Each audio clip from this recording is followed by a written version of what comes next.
Hello and welcome to the grand final of the Mm, Fandom Face-Off. There's been a short bracket. it has, but we're finally here. We are here at the grand final. It's so exciting. And for those who don't know, me and Horizontal are British. We are. Um, and by the looks of it, the best fandoms are British. I mean, the community's voted. Um, our grand finalists are the Harry Potter fandom and the Whovians, aka the Doctor Who fandom. Now, it's no surprise because the British are the best. Mm-hmm. There's a reason we took over half the world.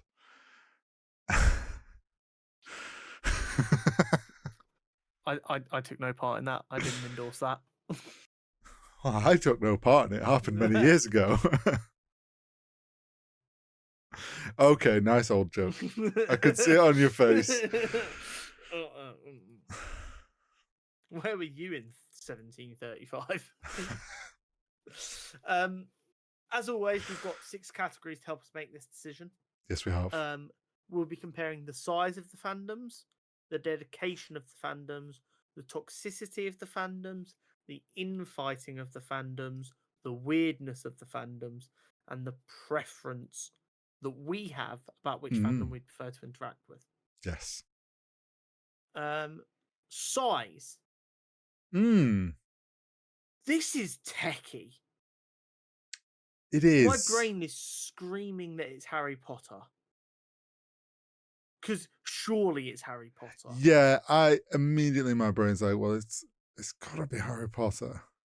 But I just feel like Doctor Who fans are a bit more chill. And maybe it's not as big a deal. But do you know what the thing is, actually? I don't think Doctor Who has managed to work its way into Asia the same way Harry Potter has. And that's a big market.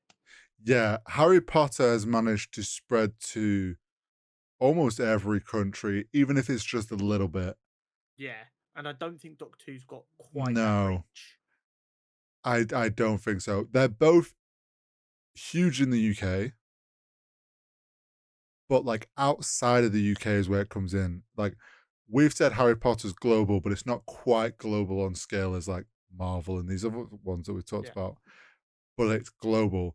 Whovians, I'm like, yes, it's in like probably spread to Europe and America.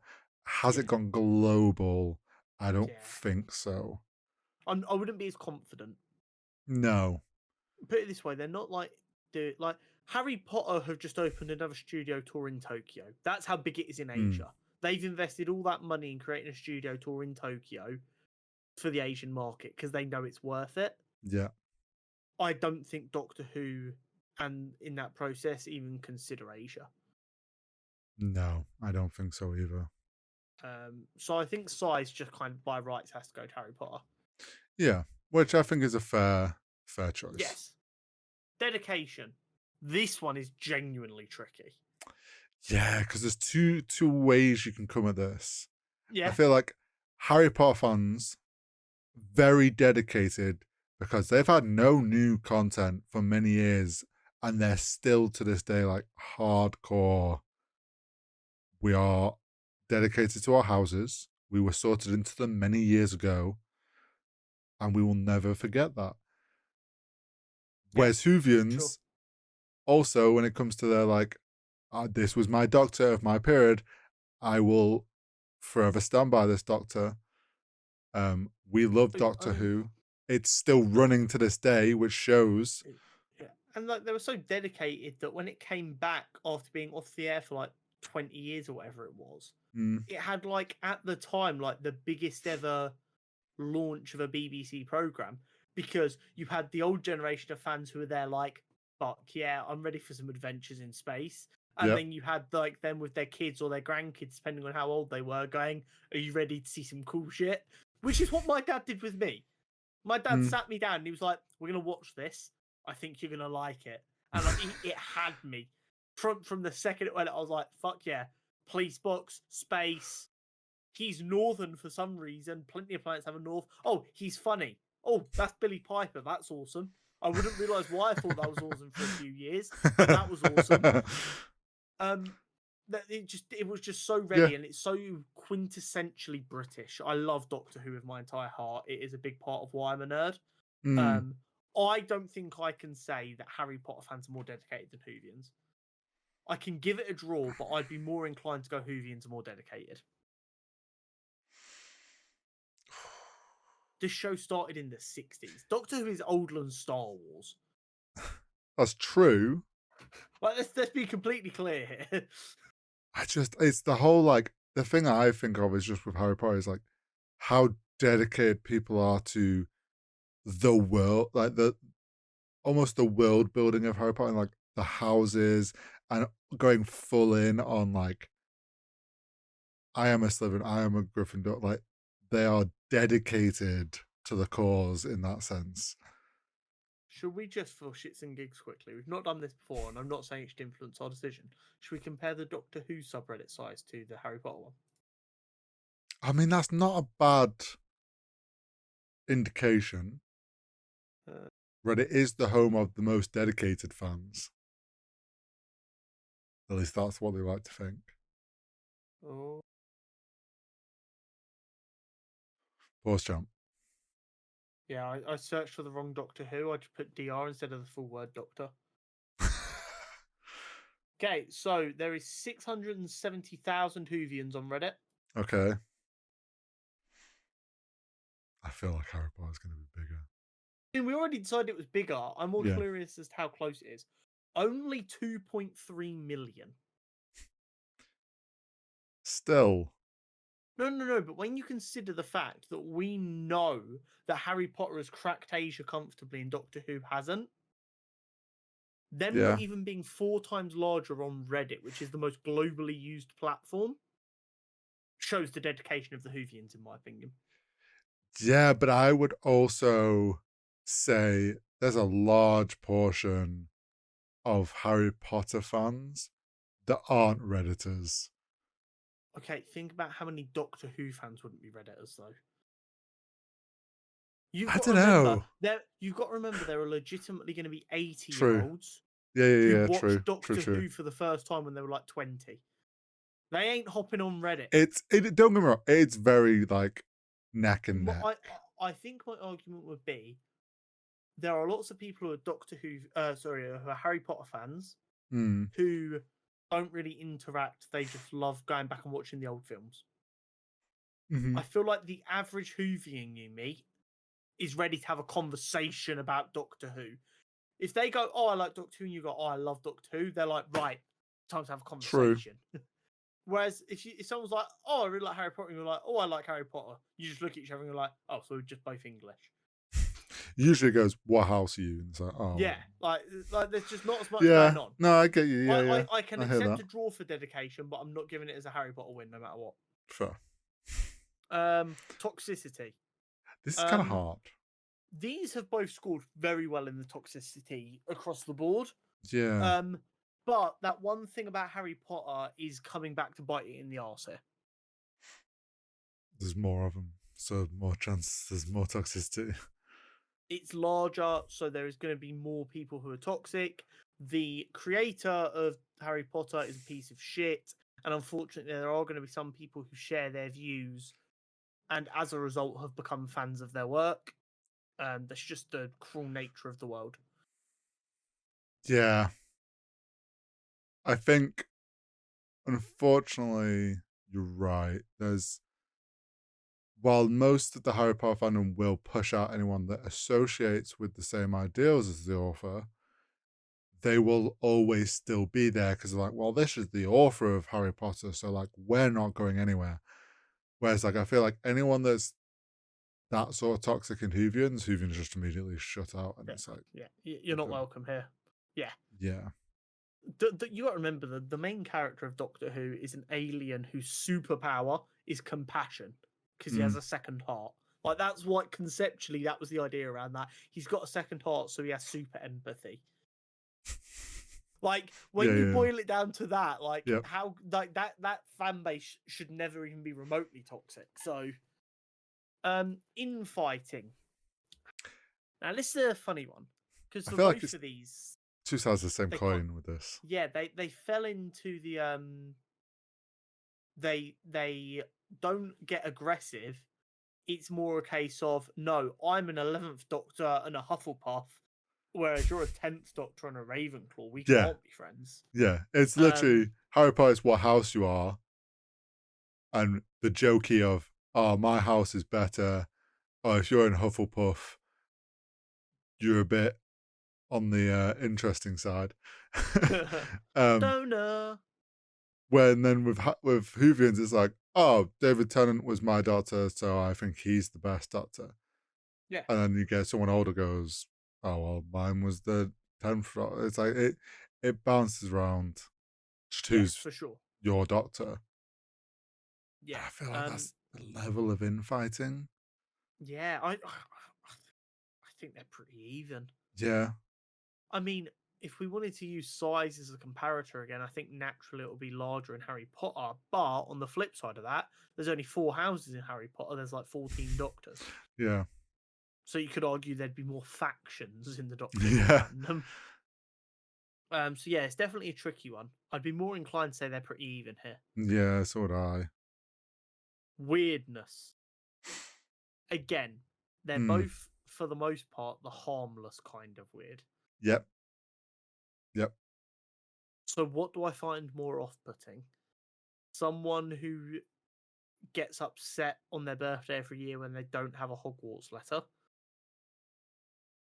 Or someone who is waiting for the aliens to arrive or the Doctor to arrive to take them on adventures?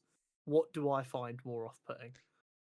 I think a 30-year-old getting upset on their birthday when they still don't get a Hogwarts acceptance letter is weirder. I think it's not that weird to sit there and go, it'd be really cool if the Doctor would arrive and take me away on an adventure. I don't think that's as weird. In that sense, I agree with you. But then I'm like, if you look at it as like, if I was to walk into someone's home, what do I find weirder? A collection of wands displayed on the wall, or a life-size Dalek in the corner with a bunch of TARDISes? I'm like, personally, I think that's a false equivocation though, because you've just said just a nice little assortment of wands. Okay, it's fine then. More than assortment of wands. Okay, it was just the first thing that came to it. But like, you know what I mean? Like, bunch of Harry Potter sort of like themed memorabilia in a house versus a bunch of Doctor Who. I feel like, I mean, maybe this is because I am a Whovian. I feel like I'd find a Doctor Who corner less worrying. See, I'm like the flip, but then that's what I mean. Like, I guess it depends your perspective. But okay, let's put it this way, because this is a much easier way to do it. You come in and someone's got the 7 wands of their 7 favorite characters on a nice display shelf, or you walk in and someone's got their 7 favorite sonic screwdrivers on a nice display shelf. I don't think either's particularly weirder. No, but then I guess we could bring this back to size, right? Yeah. There's the more weirdest Harry Potter fan will be weirder than the weirdest Doctor Who fan just because of the size. Yeah.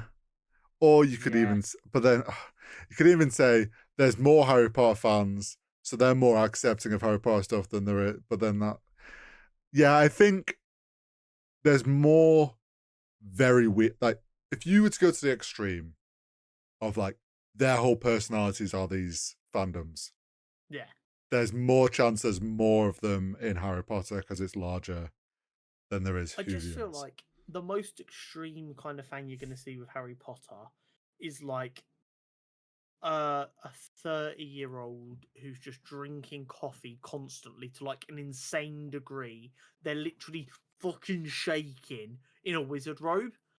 Whereas I feel like, I'm not calling out, Harry, deep breath. I was going to say, I haven't got a wizard robe on. What are you on about? Whereas the most extreme Doctor Who fan is going to come across quite autistic and they're just going to be sitting there with a Dalek just going, this one's and a really scarf cool on, probably.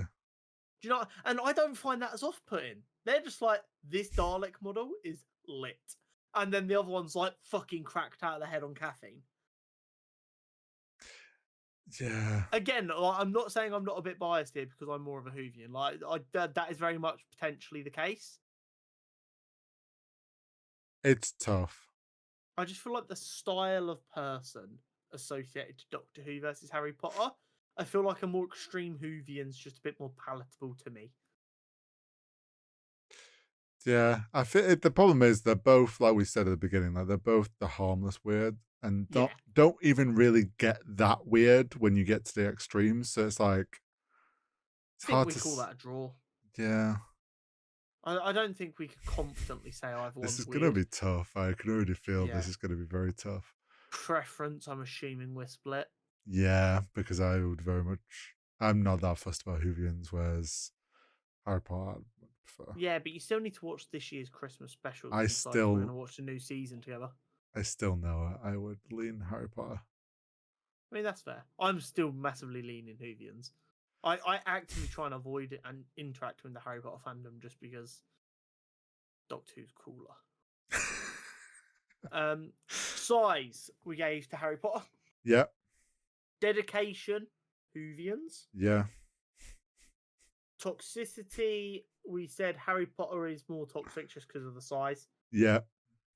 So that means Whovians get a point. Yeah, Whovians 2-1 up. Infighting draw. Yeah, Weirdness draw. yeah, Preference was a draw. yeah. Which means it is 2-1 to the Whovians. Which feels Truly wild to the say. best of British.